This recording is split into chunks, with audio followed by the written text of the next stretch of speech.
This is the worst moment of making an RC boat because it's sinking now. So, what is happening? To tell you about that, I'm reminding the footage.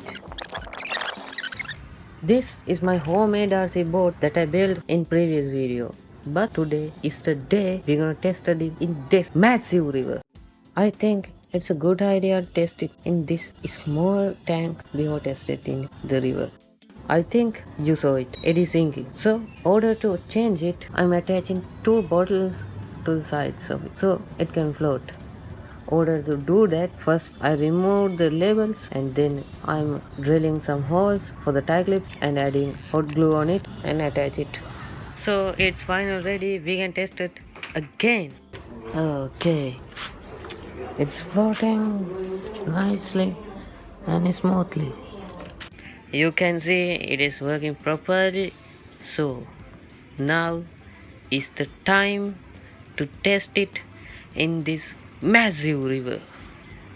Now we are fully ready to test it. So first I attach the battery and other items and connect the switch. Also the switch doesn't working, so I attach some wires. It's quick. Okay, so it's ready. Now is the time to launch it.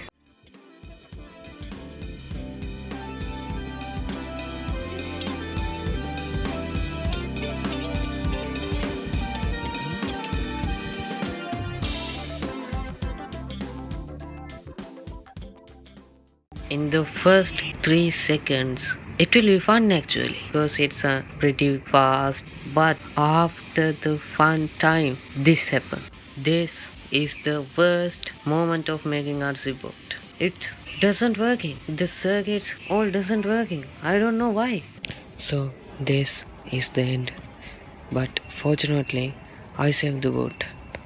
I doesn't record it because I am the only one there and I swim for it. By the way, if you doesn't watch the BLM video of this boat, you can watch it here. If you're new to my channel, please subscribe, like, comment and share to your friend. So goodbye.